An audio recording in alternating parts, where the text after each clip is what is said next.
Well, I'm sitting in my truck. It just died on me. I managed to get it home. And today I had plans. I was meeting the fireplace guys out at the cabin so that we could get some safe heating in the cabin. Because an off-grid cabin in Alaska is not livable in the winter without heat. And I was supposed to have lunch with a beautiful YouTuber from Flat Tire Farm. So we've pushed that till next week.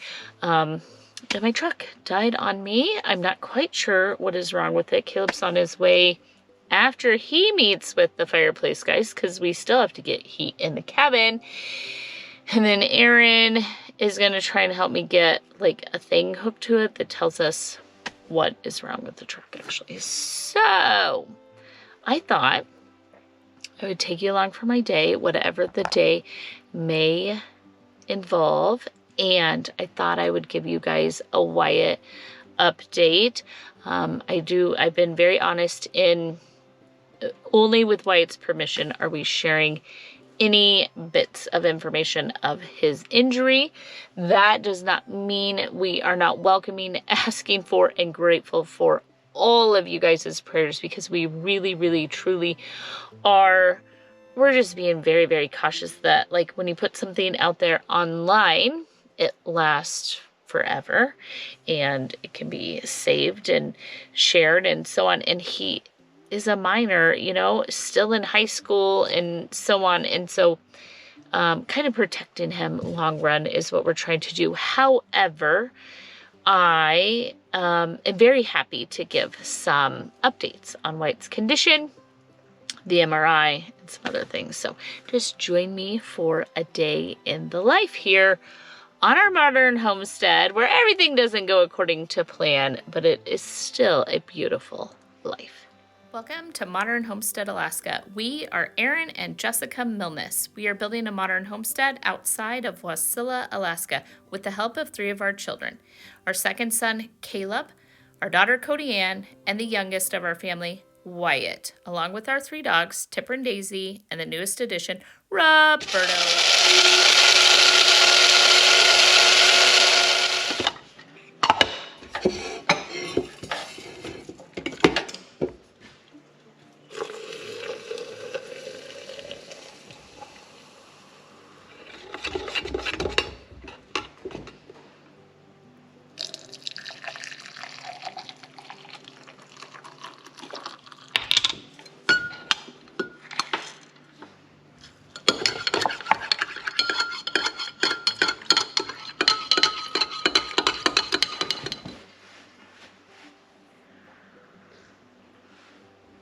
Okay, so my truck threw a code for fuel, right?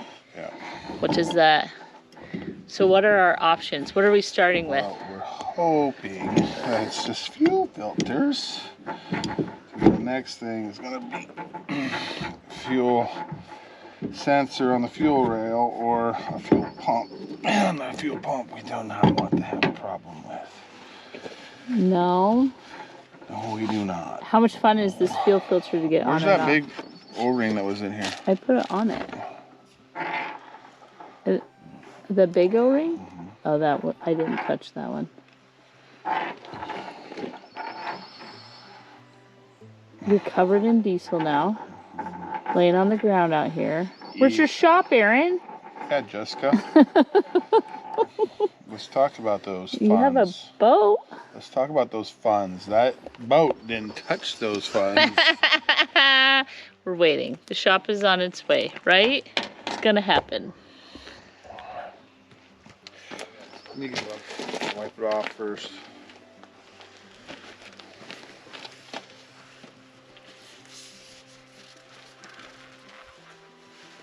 What do you want me to do? Hold it. Okay. And then when I need it, hand it.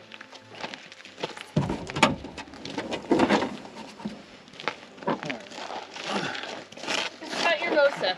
Let it glow.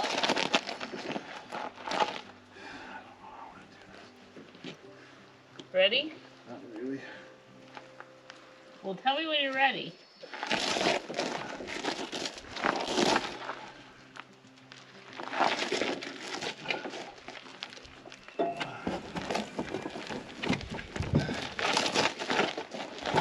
All right, what do you got to do now?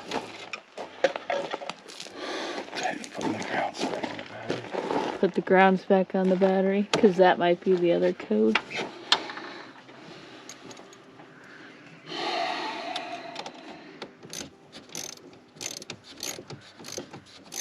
I really had that on loose. The hell? Let's pray it works. Hallelujah.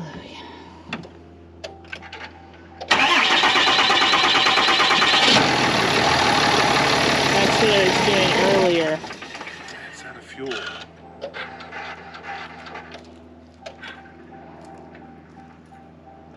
What do you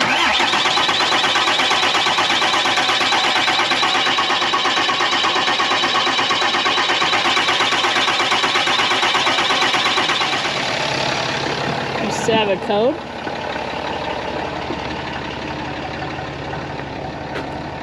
That means there's a problem.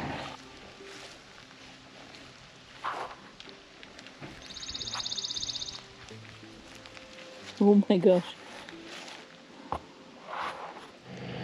Aaron is loading up the welder, and I thought I would take you on a little garden walk. It will not stop raining. And by rain, I mean like crazy amounts of pour down, knock your socks off rain. However, the garden, I am giddy, so giddy I could cry. It is amazing how it's doing. And so I thought I would show you and then talk to you for a couple of minutes. I did promise an update on Wyatt, so all that's kind of included in this video. So let me just show you real quick though. First of all, this is garden bed number 1, and it was planted out earlier than the rest of the beds. Keep in mind we do a square foot gardening method. That doesn't mean that every square foot is different. Sometimes you might have 2 or 3 square feet of like carrots or something like that. However, it is sometimes just 1 square foot after another. So a couple of things that are doing amazing. So these are marigolds and they're doing beautifully. What I do keep coming out and doing is pulling the grass out. I don't mind the grass. It's not deep rooted. Like, look here. In the walkways, I just pull it and then let it become food. What we don't want is it to seed, and then I would have a real problem next year. But as long as I prevent this grass, which is basically at the top, see the soil, and then it's the straw that is blooming. So the walkways are apparently living walkways. But back to the garden. So this is Swiss chard. How beautiful is that? This, I planted some rosemary seeds to see, and look, I have some rosemary. Right here I have some yarrow, just a little bit. But the pot I have yarrow in is massive. So this is some yarrow here. These are daisies. And then those are marigolds. And then the beans, holy cow. So there are so many of the beans. So what the beans are is like a sugar snap pea, like a regular pea, like, sorry, gotta fight off the mosquitoes. There's a green bean, a red bean, yellow green beans, and so on. And the goal was for them to like come over the walkways like this. We haven't even been able to work out here. I'm not kidding you on the amount of rain. But look, they are growing. And so that's really cool to see. So, all my things have washed off. So those are my carrots. And then these are different brassicas, and they're everything from cabbages to cauliflower to Brussels sprouts, and they're all mixed in there. These are my greens. The beets sprouted from seed, and I were not here the other day, and now they're here. These are collards, which I told you I was going to grow a ton more collards this year, and I want to can those. And then these are my salad lettuces, and then these I didn't think were going to sprout at all, but I did end up getting a couple, whether they're whether they're pumpkins or something along those lines. I'm not quite sure what's in what spot, but anyway. Okay, so look at the size of these. So this is a white icicle. It's a radish. So those aren't popping out yet, but they're doing so beautifully. We did get a little bit of a pest, and this is the point in the square foot gardening method, is it kind of hopped around on these greens, but it avoided everything else, and then the radishes in the other beds are looking just fine. So, and it's not been extensive, the damage, but so cute.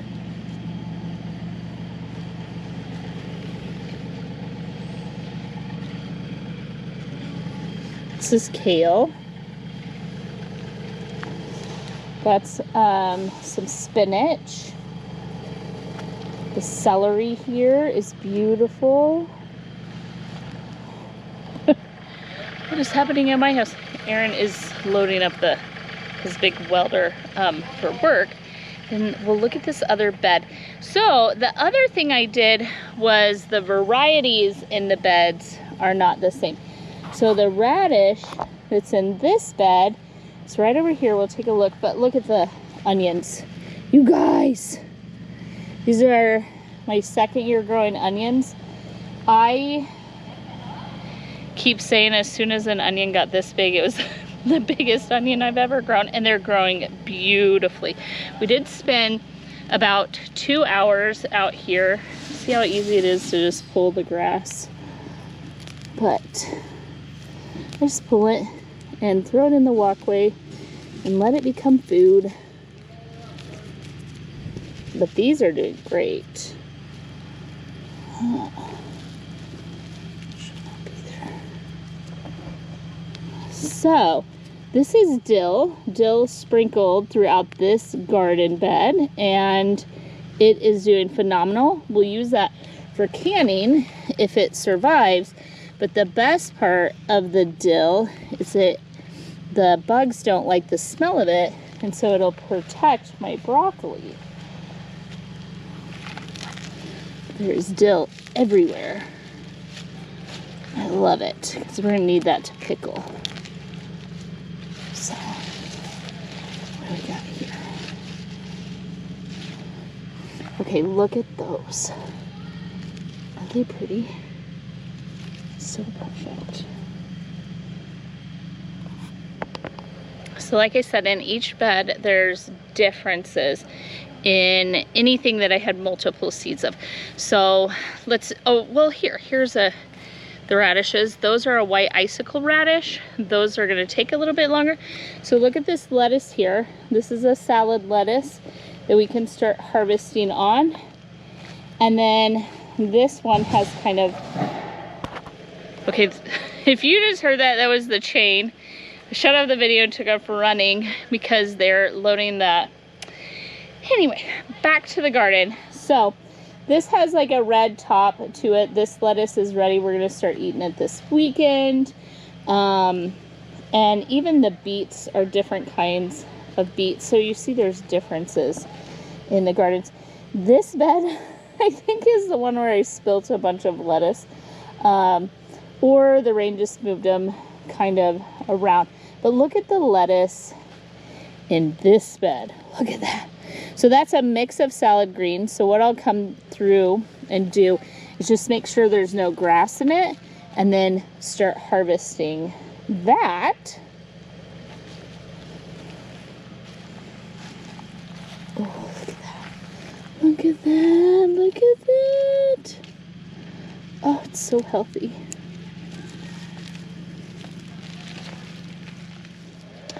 These are my potatoes. They're huge. So the plants are at least, and you can kind of see what I do with the, I know I keep talking about it, but I just pull it and then I lay it on the side so that the bed is still remains a little bit built up for the potatoes. The potatoes probably have 10 to 12 inches of soil underneath them, and there's nothing kind of poking through. And then these are a potato that just grow under the ground. I learned this last year. I don't need to build up around them. I just need to make sure that they have enough soil to grow it. But look at the size of this potato. Look at those beds.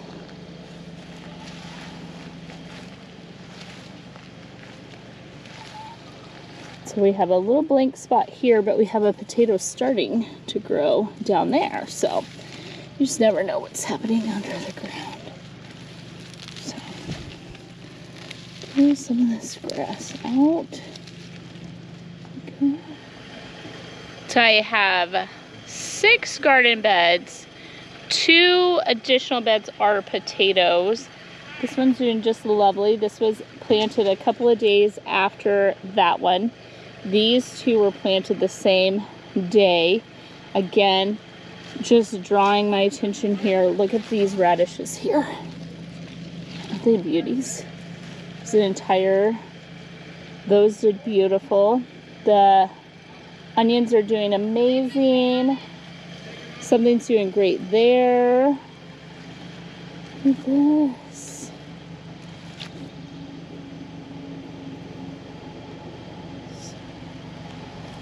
The carrots look amazing in this bed. That's all carrots.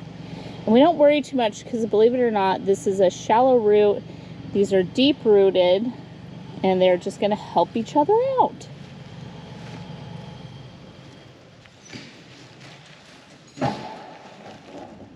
This is my odd bed. I did have enough seeds that I could have done the square foot gardening like we did everywhere else. However, these were things that I had left over. I still did the beans and peas at the end here. Then I used up all the onions and shallots and those sort of things in this bed.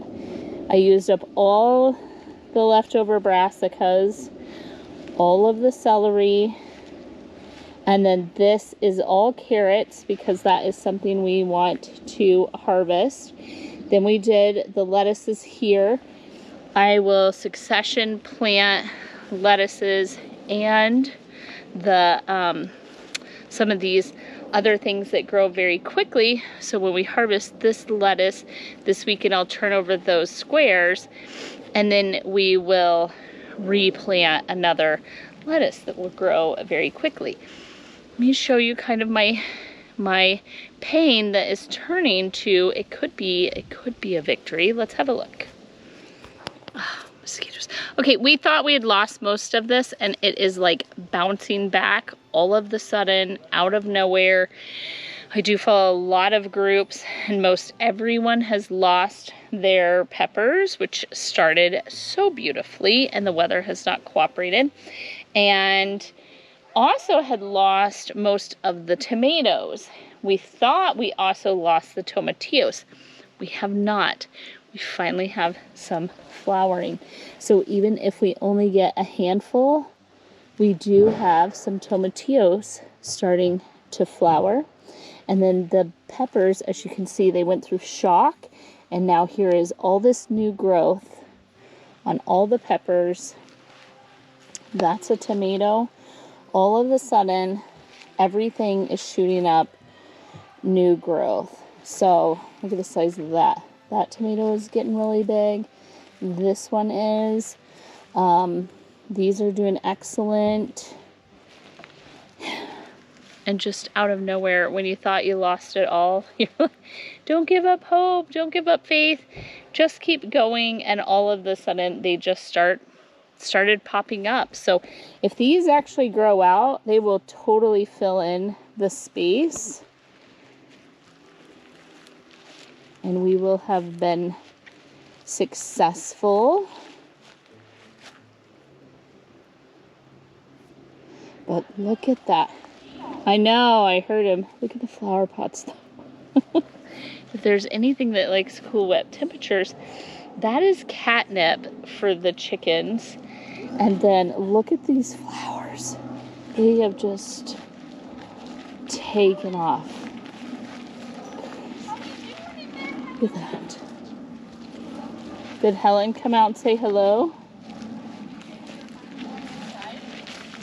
Oh, they don't. Most of them don't. They still stay outside. Who is ready for a Wyatt update? I'm going to be really honest and say that it has taken me days to record a Wyatt update.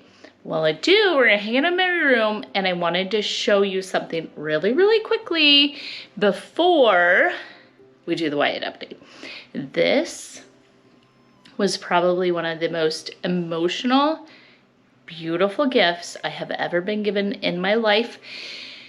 And I've been given a lot of gifts.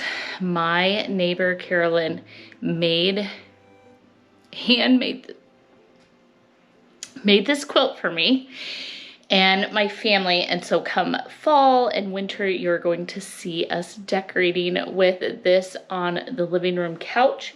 She made it to match my house, and it is so personal, and the just everything about it is just, every detail is thought through. And since she got here this summer, she started making this quilt, and I was like, oh, that's cool. Like, I had never, she always quilts. However, I hadn't seen her spend so much time quilting.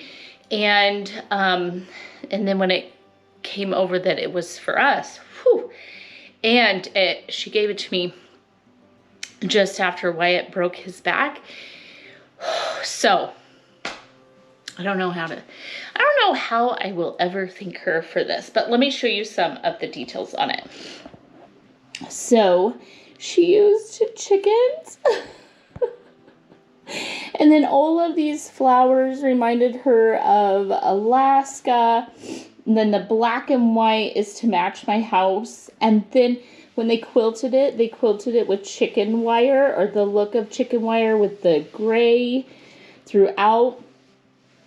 And she just knows, because she watches the channel, and then she lives next door, and we spend lots of time together in the summer, that my house is done in a lot of black and white and red. And this was made for the couch, but even the back of it is so soft and so beautiful. And then she hand wrote us this note here, and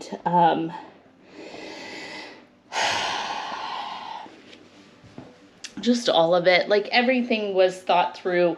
It would take forever. Like her and I just stood, like this lacy black and white has that feminine touch. I had to blow my nose. I put on mascara for this.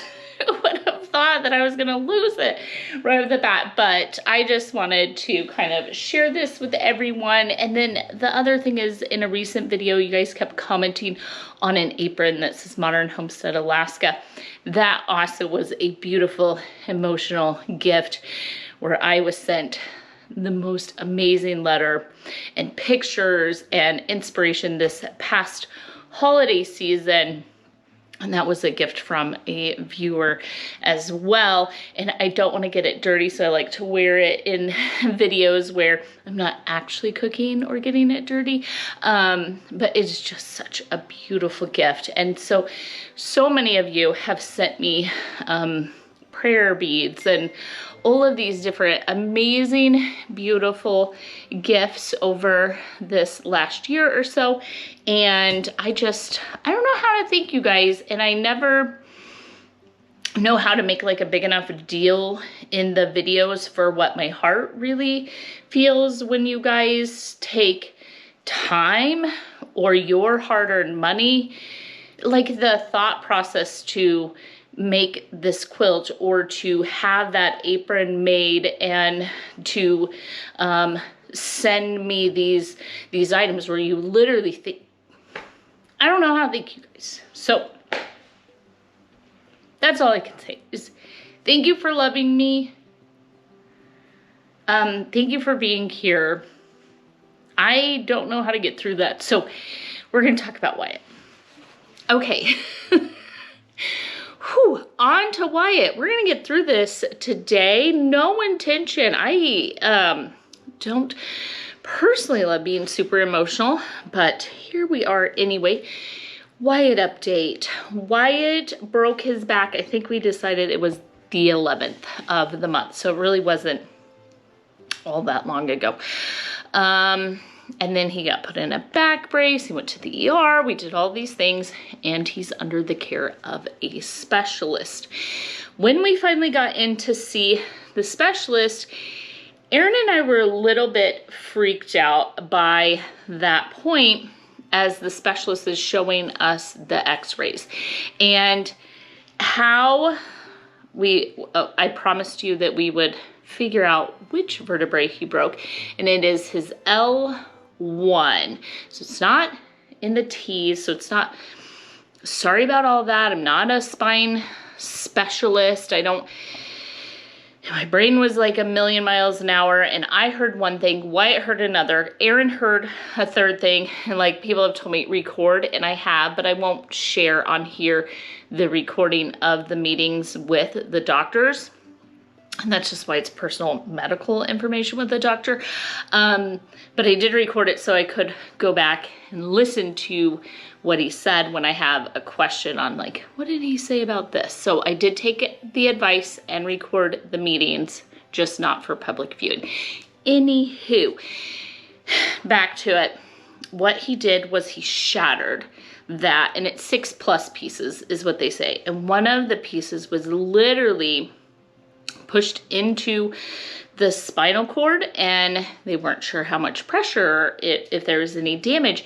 And because Wyatt walked around for 24 hours, he didn't really move much, but he could move around in that amount of pain. They were concerned with, is there damage to the spinal cord that maybe he just isn't recognizing the pain, those sort of things, and there is not. So we did go in for an MRI. We got the results back, and there isn't a lot of swelling in there. He isn't having any, like what we're still looking for even now, because it hasn't fused together. He's not even somewhat out of the woods on all of this. But he isn't having any numbness or tingling or inability to have his functioning lower extremities. Everything is working the way that it should work. And he is basically allowed to kind of lay flat on his bed, on his back, or walk to the bathroom, walk to the table. He can sit up for a little bit in order to have like maybe some dinner or something like that. Most of his meals, however, are ate laying flat on his back, because we also don't want like this, like that motion. We don't want him stretching like that, and we don't want any bending in the back whatsoever. But because he's young and healthy and everything held in its place, because his muscle structure from being an athlete kept that vertebrae from blowing out and going out into the muscles or into the spine or so on, he has been able to not have to be put in a custom turtle shell, which is what they assumed originally. He does have more x-rays coming, so we want to make sure that as it heals, it's not moving. Otherwise, the surgeries to intervene are so major. Like they almost cause more damage than good. However, at the same time, if his body isn't healing the way it should, then we do have to intervene that way. I'm trying to take a break and think, am I making it like super, super clear? Okay, so he blew it up. His body held it in place So far, MRI, x-rays show no movement, that the pieces are not separating. And so we are praying and believing that his body will do what it is meant to do, which is heal itself. He is now officially off of the pain medication. We tried to get that done a little bit earlier, because we know the risks of taking these heavy duty pain meds, especially at his age, and then couple it with the emotions of, we were just thinking Wyatt was, I'm going on a bunny trail now, when Wyatt was 2 or 3, I think he started just always going to football practice with his brothers, and they were all real big into football. Wyatt has always loved football. When we moved to Alaska his sophomore year, he was one of 2 sophomores to even play on the state champion. They won the state championship his sophomore year. Wyatt played every down of defense and offense. He was not on special teams, meaning like kickoffs and those sort of things, but he was on the line and he played every single down, and he was the only sophomore that did that. Everyone else was older than him. So he's always been really, really good at football. He won like huge statewide awards for football last year as a junior.